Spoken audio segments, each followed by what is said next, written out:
حبايب قلبي، ازيكم عاملين ايه؟ يا رب دايما تكونوا بخير. وحشتوني قوي قوي قوي قوي.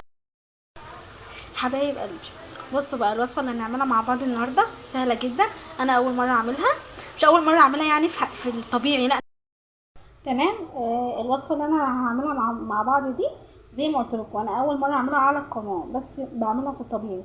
الوصفه اللي معانا النهارده، اول حاجه جبت 5 6 بصلات كده حلوين، فرمتهم في الكبه، حطيت عليهم معلقه سمنه، وهسيبهم ياخدوا لون. وبعد ما ياخدوا لون هوريكم الخطوه اللي بعدها. يلا بينا. خلاص هنا بقى، خلاص البصله بدات تاخد لون اهو، فهنزل دلوقتي بالكبد والقوانص. خلاص زي ما قلت لكم في الاول، البصله بدات تاخد لون، وبعد كده نزلت بالكبد والقوانص. هسيبها برضو ايه تتشوح وتستوي، وبعد كده هنزل بفلفل اسمر. هفضل بقى اقلب فيهم لحد اما الكبد والقوانص ايه لونها يتغير كده وتخش في السوا، وبعد كده هنزل بالرز. بعد ما خلاص البصله خدت لون والكبد والقوانص برضو خدت لون، ورشيت عليهم فلفل اسمر، وخلاص كل الكبد والقوانص لونها اتغير، هنزل بقى بالبهارات. عباره عن كركم، نص معلقه كركم، ونص معلقه ملح، وواحده مرقه ماجي.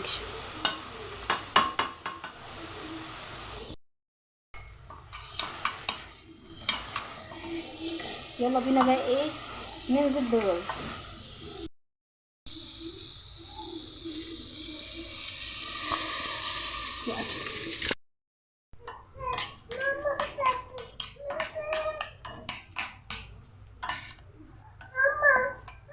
هنزل بقى دلوقتي بالميه، ولازم تكون الميه مغليه.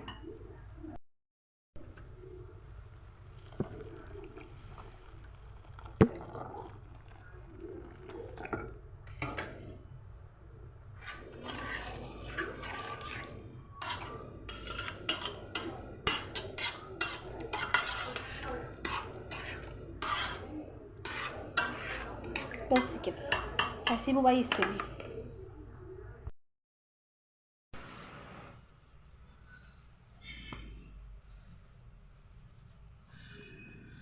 ده الرز اللي احنا عملناه مع بعض،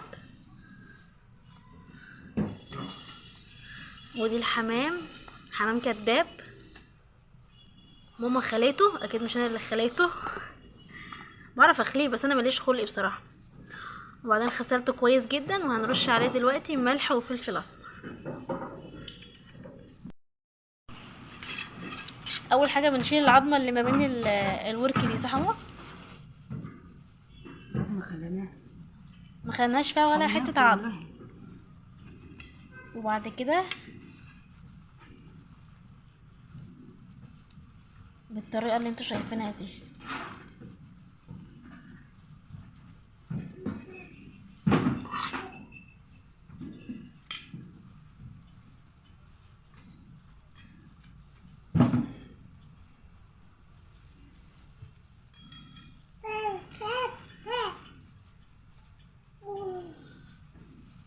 بيبقى طعمها تحفه تحفه.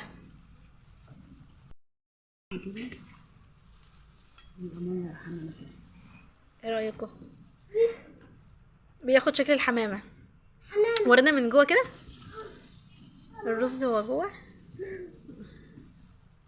يلا قفلي كده بقى بالخله عشان نشوف مع بعض.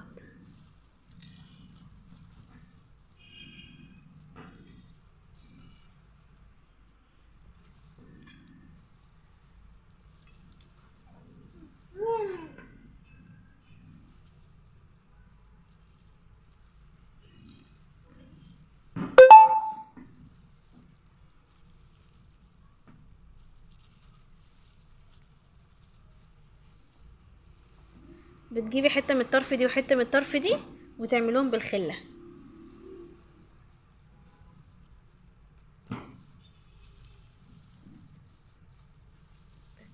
ده الشكل النهائي. يا رب تكون استفدتوا وعجبتكم. يلا نخلص كل الكميه اللي معايا وهرجع لكم تاني. وهنا خلاص خلصت برضو كميه الحمام الكداب مع بعض، زي ما انتوا شايفين كده. حطيت بس في الارضيه شرايح بصل وشرايح فلفل وشرايح طماطم. وبعدين دلوقتي هحط شويه ميه سخنين في الارضيه، وبعد كده ادخلهم الفرن. بصوا مبدئيا كده انا اسفه ان انا ما صورتلكوش الحمام الكداب من ساعه ما طلع من الفرن، بس وحياة ربنا من كتر الريحه ومن كتر حلاوته احنا ما قومناش كلنا على طول والله. فقبل ما اخلص على التالتة كمان قلت لازم اصورها لكم واوريكم اللي هي طلعت من الفرن وزي القمر.